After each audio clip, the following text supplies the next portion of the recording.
ndabashubuje mumeze neza, muri kumwe na Bishop Ineza Mugisha Steven. Rero uyu munsi nanjye ngerageje gufata iki kiganiro. Rero nkuko bivuze, amazina yanjye nitwa Ineza Mugisha Steven. Rero hari ikintu nshaka kugira ngo mvugeho. Rero njyewe ntabwo ndi umunyamakuru, ariko nanjye ndi umwe mu bantu bakoresha imbuga nkoranyambaga.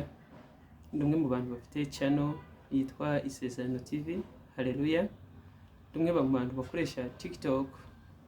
Ndi umwe mu bantu bakoresha Instagram na Facebook. Rero njyewe ikintu nshaka kuvugaho ni ikintu gitoya. Maze iminsi mbona gihita ku mbuga nkoranyambaga. Rero nkibaza ngo ese ibi bintu biri guhita ku mbuga nkoranyambaga? Yego, nanjye ndi umwe mu bantu bakoresha izi mbuga nkoranyambaga, ariko nkabona uruhande rumwe, hari ahantu hamwe njya mbona nkareba nkitonda, ngasanga imbuga nkoranyambaga ari nziza, ariko nanone nareba nkasanga twebwe dukoresha imbuga nkoranyambaga turi kuzikoresha nabi, tukazikoresha ibintu aho kugira ngo imbuga nkoranyambaga zizane umuco, ahubwo ugasanga zirimo zirangiza umuco nyarwanda, umuco twakagombye kugenderaho. Ugasanga muri make ntabwo umuco ukigize gute, umuco ntabwo ukiriho, ahubwo ugasanga umuco turi kuwangiza. Ugasanga aho kugira ngo imbuga nkoranyambaga zigisha urubyiruko rwacu umuco, ahubwo ugasanga turabigisha ibintu bidafututse, ibintu bidafite umutwe n'ikibuno, ugasanga ni ibintu by'ibibazo. Rero sinzi nimba numvikana n'abandi bantu bose bakoresha imbuga nkoranyambaga, simbizi bakoresha social media, ariko ikintu cya mbere njye mbona ni uko imbuga nkoranyambaga abantu turi kuzikoresha nabi. Maze iminsi numva abantu bavuga umuntu witwa Jackie. Mbona abantu benshi bamuvuzeho, mbona ni ibintu mbese njye numvise bavuga Jackie, ntabwo nari nzi ngo Jackie ni muntu ki, ariko bituma nifuza kureba Jackie. Byarantunguye nk'umuntu w'umukobwa nabonye ari umukobwa mwiza, ariko byarantunguye hari ibitutsi numvisha ari gutukana kuri social media. Harimo avugana n'uriya mutipe ukora ntuza filime, nimba bamwita Yaka, amutuka ku babyeyi be, atuka mama wiwe. Ese nk'iki biriya bintu byigisha abantu? Ese nk'umunyamakuru bishyira kuri social media we ni iki bimwungura? Umuco ari kwereka abanyarwanda ni uwuhe? Nuko Jackie yatutse Yaka kuri mama we, cyangwa ni ukwigisha abantu nyine biriya bitutsi babitukane? Nta kibazo. Kandi nk'abanyarwanda ntabwo kiriya kintu cyari gikwiye rwose, kuko umuntu w'umukobwa w'umwari w'u Rwanda, nabonye akiri n'umwana mutoya, ntabwo ari umukobwa mukuru, kandi iyo yaba akuze ntabwo ndizera kuko amategeko atamurekurira kuba yatuka umuntu kuriya, kuko nimba ari kumwe na Yaka ntabwo yashobora gutuka Yaka kuri mama we. Wenda yari gutuka Yaka ubwe ku giti cye, ariko se nk'uriya mubyeyi we yamujijije iki? Ni nk'iki yajijije nyina wa Yaka? Nimureba muzabibona ku mbuga nkoranyambaga biriho, ariko biriya bintu ntabwo njye mbyemeranyaho n'abantu bamwe, kuko uko biri kose abantu bazi ko ngo biba bisetsa, ariko nta gusetsa kuriho. Kuko nimba nk'umwana mutoya w'imyaka 5, umwana uri kwiga kuvuga, akumva umuntu aratukana igitutsi nka kiriya kuri social media, ntabwo we azumva kuko ari igitutsi, ahubwo we azumva kuko ari ikintu cyiza. Nawe azakura yumva kuko gutukana ari ikintu ari ikintu cyiza. Njyewe ntabwo biriya bintu nabishyigikiye, ntari abantu numvise bavugira Jackie, ariko Jackie akwiye kugira gute? Ahubwo Jackie ngiye mbona umugani yaravuze ngo basanze ngo afite ikibazo cy'ihungabana, ahubwo ntabwo ari ikibazo cy'ihungabana gusa, ahubwo akwiye gukurikiranwa n'abaganga b'inzobere mu bintu byo mu mutwe, bakareba kuko biriya bintu koko nta kibazo kibirimo.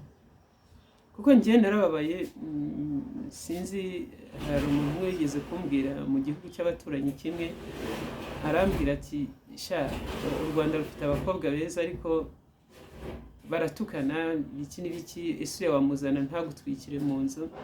Urumva kuko umuco abanyarwanda twari tuzwiho warahindutse kubera uburenganzira bw'imbuga nkoranyambaga bwa social media. Umuntu akumva kuko ajya kuri social media akavuga ikintu ashaka, akavuga icyo yumva kimurimo, noneho birangira bagize gute? Birangira bamaze kurenga umurongo. Rero biriya bintu ntabwo ari byiza rwose. Icyo ni ikintu cya mbere nagira ngo mvugeho, kiri kuboneka kuri social media ugasanga atari ikintu cyiza na gatoya, kiri kugira gute? Kirimo nta nyungu gifitiye abanyarwanda. Hari ibintu ubona ukavuga ati ibi ntacyo byica, nta n'icyo bikiza, ariko nta n'icyo bitwaye umuco nyarwanda. Ariko noneho hari n'ibyo ubona ugasanga birica ibintu byinshi, ndetse wanajya kureba ugasanga birangiza umuco nyarwanda. So ibitutsi Jackie numvisha ari gutukana kuri social media. Ejo ikintu gitumye nkora iyi video nkayishyira hano, ejo nari ndi kugenda, ndimo ngenda muri quartier, hari ahantu nari ngiye, njye kumva numva umwana abwiye mugenzi we, amutuka ibitutsi nka biriya bya Jackie yatutse Yaka. Umwana ndamuhagarika ndamubaza nti ibyo bitutsi wowe bikwiye? Uri kumva ibintu uri kuvuga, uri kumva bikwiye? Ureba umwana nkawe uri kubwira mugenzi wawe gutya. Arenje ngo none se ngo sinabibonye kuri Facebook ngo Jackie ngo ari gutuka Yaka. So ntabwo ari byiza rero, mwa bantu mwe nimureke dukoresha imbuga nkoranyambaga, ariko imbuga nkoranyambaga zigira icyo zisigira abana b'u Rwanda bari kubyiruka, zigira icyo zisigira urubyiruko ruri kubyiruka. Ntabwo biriya bintu ngo ni bishegu, ibitutsi, ntabwo byari bikwiye kuba ku mbuga nkoranyambaga. Ndabizi bamwe bari bubibone nabi, bavuge bati uyu muntu kuba ari kuvuga gutya nawe nuko ari pasiteri, ariko ntabwo kuba pasiteri ntabwo bivuga ko utari mu muryango nyarwanda. Kandi nta kindi abapasiteri tumaze, icyo tumaze nta kindi, natwe tugomba gufasha leta guhindura imyumvire y'abanyarwanda, kubigisha umuco. Rero ntabwo biriya bintu bikwiye Jackie yakoze atukana, ariko ntirengagije kuko n'abanyamakuru cyangwa abantu bamuhereza mikoro bashaka kugira ngo batwike channel zabo, nabo ntabwo bakwiye, ntabwo bikwiye. So numvise kibye kuko icyo numvise nuko leta yacu nayo numvise irimo ibigumaho ibivugaho. Thierry Murangira yumvisha ari kubivugaho, abwira abantu ati murekeraho gukora ibintu nk'ibyo ngibyo. Na Scovia nawe numvisha ariko abivugaho, ariko nimukomezereza aho ngaho kuko biriya bintu ntabwo ari umuco ukwiriye abanyarwanda. Rero ntabwo ari byiza. Icyo nicyo kintu cya mbere nagira ngo mvugeho, cyari kinzanye kuri televiziyo yanjye cyangwa kuri social media. Ikintu cya kabiri kinzanye kuri social media cyangwa kinzanye kuri televiziyo yanjye, channel yanjye Isezerano TV. Mu bisanzwe televiziyo yanjye icishaho ibiganiro by'ijambo ry'Imana, ariko bibaye ngombwa ko nkora kino kiganiro nacyo nkagicishaho kuko kigomba kugira ibyo gihindura. Uyu munsi abakristo cyangwa abantu mwemeye ko Yesu abera umwami n'umukiza, cyangwa abasiramu mwemeye kuko Muhammad ari intumwa y'Imana, cyangwa abanyagatulika mwemera ko Bikira Mariya ari nyina wa Jambo, mwese twese hamwe tugomba kurwanya kiriya kintu nk'abanyamadini cyangwa nk'abakristo muri rusange, tukagira ibyo tukumira bitari byarenga inkombe, kuko ijambo umunyarwanda yaciye umugani avuga ngo igiti kigororwa kikiri gitoya. Rero ntabwo ibi bitutsi, ntabwo ibintu by'ibishegu byari bikwiye kuba mu muco nyarwanda no ku mashusho media y'abanyarwanda ngo binyureho. Birumvikana ko iyo umuntu arebye asanga umuco warangiritse, waramaze kononekara, ntabwo bikwiye. N'abakobwa mu nyumva n'abahungu mu nyumva. So maze iminsi mbona ibiganiro cyangwa abakomediye, ugasanga umuntu n'umukomedi ariko wajya kumva ni umuntu w'umugabo ariyubashye, uramubona, urahura nawe mu nzira ugasanga ariyubashye, ariko wajya kumva igitutsi ari gukina tukana. Mbese mwabuze ibindi bintu mukina bitari ukwigisha, bitari kwanona abana b'abanyarwanda, bitari kwanona urubyiruko rw'u Rwanda, ngo wajya kumva umuntu w'umugabo arahagaze atutse umuntu igitutsi ku buryo wumva wafata amazi ukinyuguza mu kanwa ukamubwira ngo niyo nyuguza mu kanwa. Ntabwo rero biriya bintu ntabwo ari byiza. Rero imbuga nkoranyambaga ni nziza, so zatwigishije byinshi, twazigiyeho byinshi, social media ni nziza, ariko dukwiye kugira gute? Dukwiye kubihagarika. Abantu dukoresha social media tugakoresha ibyubaka abanyarwanda, ntidukoresha ibintu bitubaka abanyarwanda. Sinzi wenda nimba muri mu mategeko dufite nta mategeko arimo ahana abantu batukana ibitutsi nka biriya, nubwo bavuga ngo ni imikino, ariko twebwe abana bacu baba babyangirikiramo, kuko umwana nimba abonye umuntu ari gutukana, ntabwo we nubwo ari imikino, ariko umwana we azabifata abituke mugenzi we, usange mugenzi we nawe yararakaye yamuteruye ibuye ararimukubise. So ntabwo ari ibintu bigize kutukana ku babyeyi bacu, ntabwo ari umuco, ntabwo ari umuco w'abanyarwanda. Sinzi umuco w'abanyarwanda ni mwaramutse, ni mwiriwe, kirazira. Ndabizi kuko itorero ry'igihugu ritwigishaga ngo kirazira, indangagaciro na kirazira. Rero nimba twiga indangagaciro na kirazira, ntabwo bivuga kuko twajya hariya ngo dukine ziriya ntuza zacu, ziriya komedi zacu, ariko dutukane tubwira babo turi gukina, tubabwira nabi, tubatuka kuri ba mama wabo, twambura ba mama wabo gusa. Bariya bakecuru bararengana. Ni iki ikintu bariya bakecuru bari kuzira? Ni igiki ku buryo wabazana mu bintu wowe uri kujya gukina?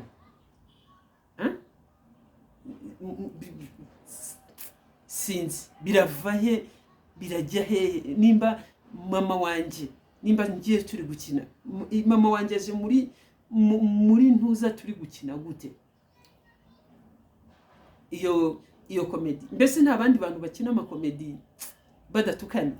Hari umugabo nabonye nimba ari ngo bamwita Mr. Blue cyangwa Mr. Bean, so akina komedi, asetsa abantu benshi cyane, bavuga ko yigeze no gusetsa umwamikazi w'Ubwongereza. Akina ntuza komedi nyinshi zishekeje, ariko ninde wumvishe atukana? Ntabwo ibishegu ntabwo ari byo byatuma umuco nyarwanda. Twebwe dukwiye gukora ibintu kuri social media bikora umuco wacu w'abanyarwanda. Rero nicyo kintu cyari gitumye mvuga icyo kintu kuri izi social media zacu turimo dukoresha. Reka dukora ibintu byubaka umuco nyarwanda.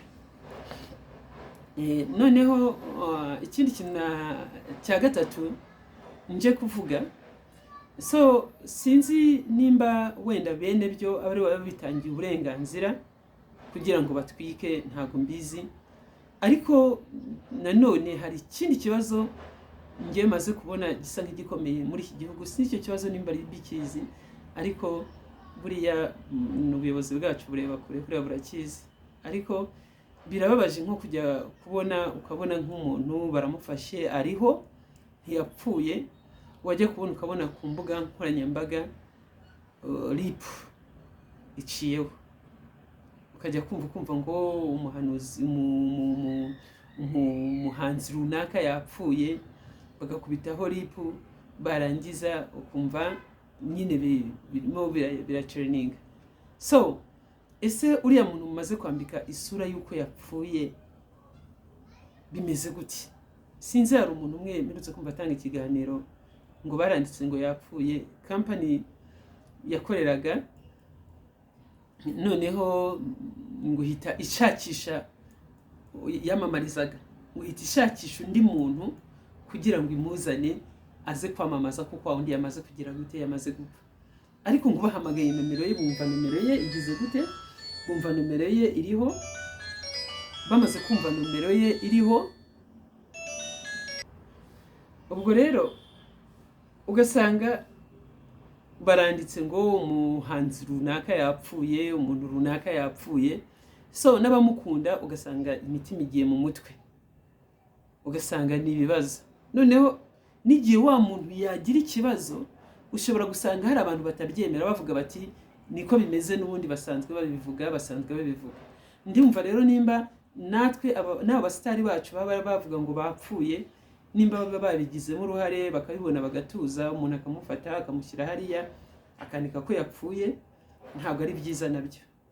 So nk'umuntu ukoresha social media ntabwo mbishyigikiye. Nko mu minsi ishize mperutse kubona ntuzi imwe ivuga ku muntu ngo yapfuye, ndabaza ese umuntu yapfuye gute, amasanduku ateruwe iki, ibintu byinshi barimo babikoresha.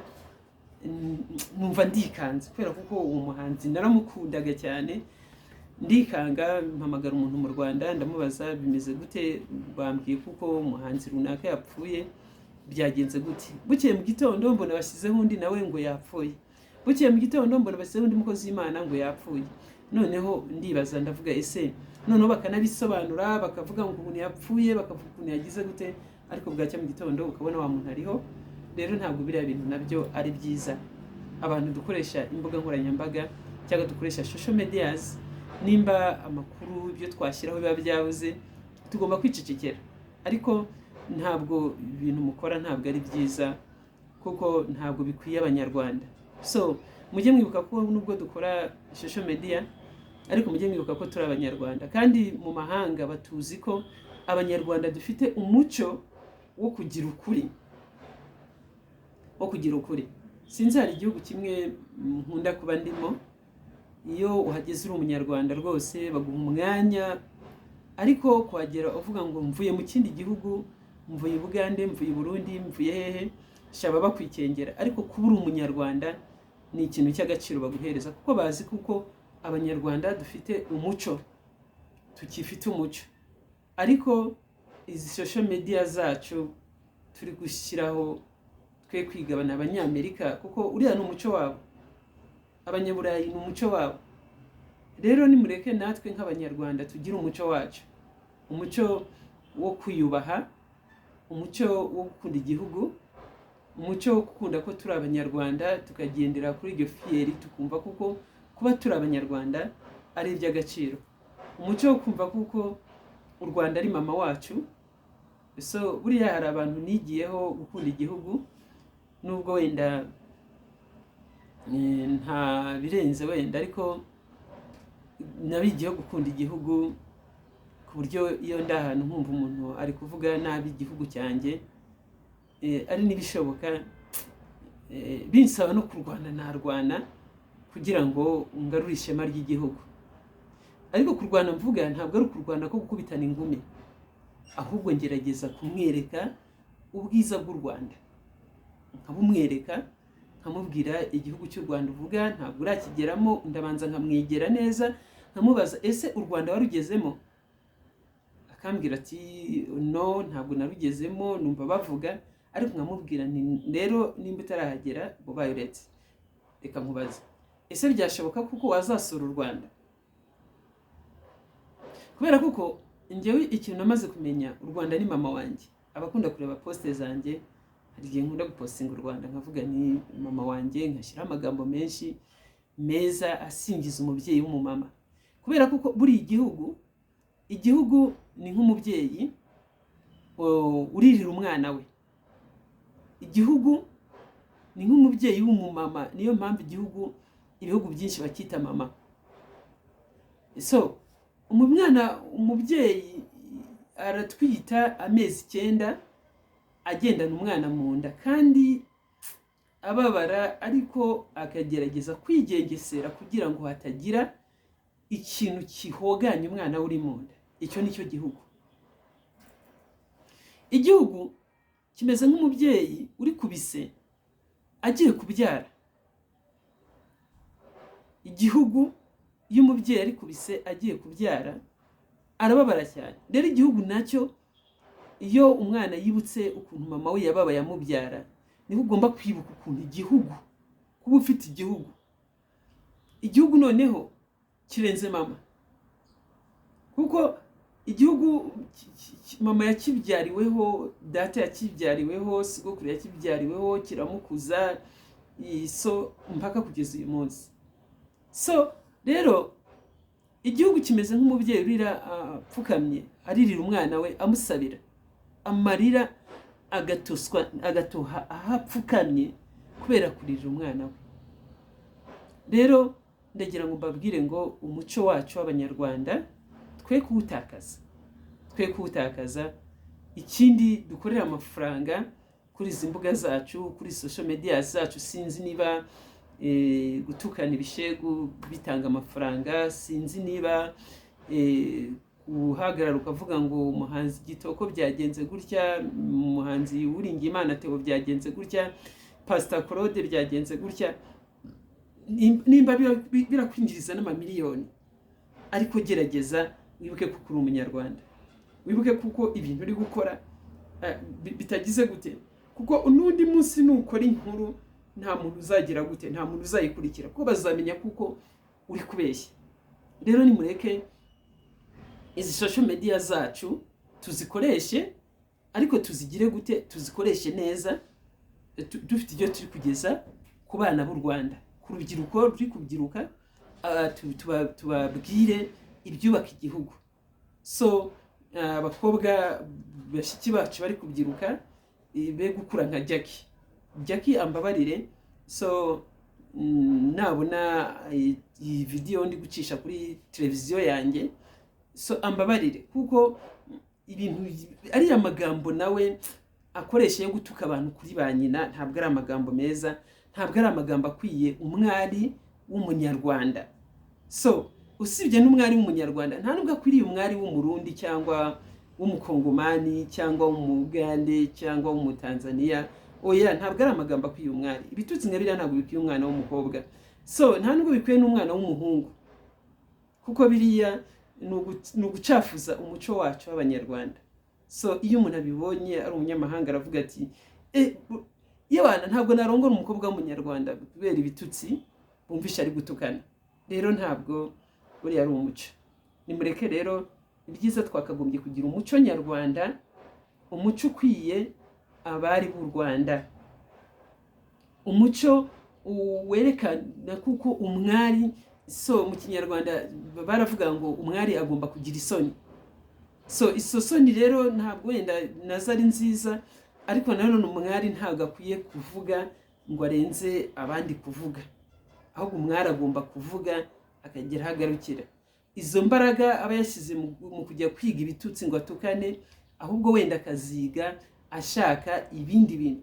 Jackie ni umusitari, nimba ari umusitari ashobora kubwira urubyiruko, akarubwira ati rero urubyiruko nimuve mu biyobyabwenge, bamwumva. Urubyiruko rw'abakobwa rugenzi rwe rwamwumva.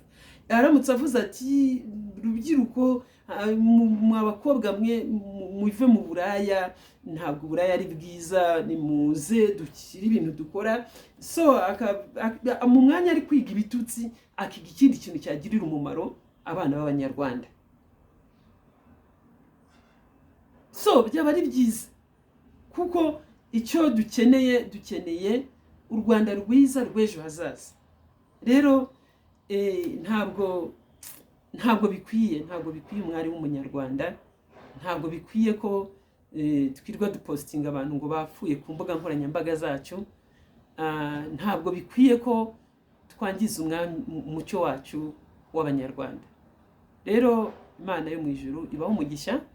nkuko nabivuze, mwari kumwe na Bishop Ineza Stephen kuva mu itorero Pentecost Mission Christian Church, ribarizwa Zanzibar, ariko ibisigaye mu gihugu cya Tanzania, ibisigaye saduhana umugisha. rero ntugende udakoze share, ntugende udakoze like n'imitima myinshi niwumva hari icyo ukuye muri iki kiganiro, kandi ntiwibagirwe kujya muri comment ngo ugire icyo uvuga. rero Imana yo mu ijuru ibaho umugisha.